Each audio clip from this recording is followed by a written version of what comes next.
بسم اللہ الرحمن الرحیم۔ السلام علیکم دوستو۔ ایک نوجوان اپنی زندگی کے معاملات سے کافی پریشان تھا۔ ایک روز اس کی ایک درویش سے ملاقات ہوئی۔ اس نوجوان نے درویش کو اپنی زندگی کے معاملات کے بارے میں بتایا۔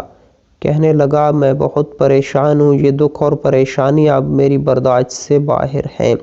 لگتا ہے شاید میری موت ہی مجھے ان غموں سے نجات دلا سکے۔ درویش نے نوجوان کی بات سنی تو کہا، جاؤ نمک لے کر آؤ۔ نوجوان حیران ہوا کہ میری بات کا نمک سے کیا تعلق ہے، لیکن درویش کے اصرار پر وہ نمک لے آیا۔ درویش مسکراتے ہوئے بولا، پانی کے اس گلاس میں ایک مٹھی نمک ڈالو اور پی جاؤ۔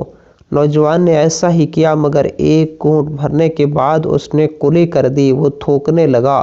درویش نے نوجوان سے پوچھا، اس کا ذائقہ کیسا تھا؟ نوجوان بولا، بڑا ہی بدمزہ و کھارا۔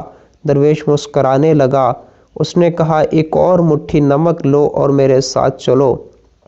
نوجوان مٹھی میں نمک لیے اس کے ساتھ چل پڑا۔ آگے جھیل آ گئی۔ درویش نے کہا، یہ مٹھی بھر نمک اس جھیل میں ڈالو۔ اس نوجوان نے وہ نمک جھیل میں ڈال دیا۔ درویش نے کہا، اب اس جھیل کا پانی پیو۔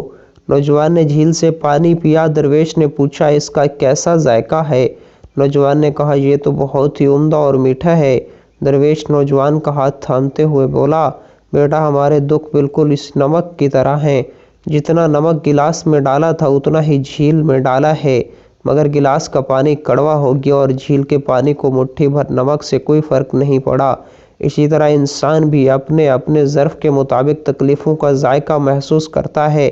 مگر بیٹا، میری ایک بات سنو، جب تمہیں دکھ ملے تو خود کو بڑا کر لو، گلاس مت بنو، جھیل بن جاؤ۔ اللہ تعالیٰ کسی پر اس کی ہمت سے زیادہ بوجھ نہیں ڈالتا، اس لیے ہمیشہ یقین رکھنا چاہیے کہ جتنے بھی دکھ آئیں ہماری برداشت سے بڑھ کر نہیں ہو سکتے۔ اس طرح کی مزید سبق آموز کہانیوں کے لیے ہمارے چینل کو سبسکرائب کر کے گھنٹی کے بٹن کو دبا دیں۔ شکریہ۔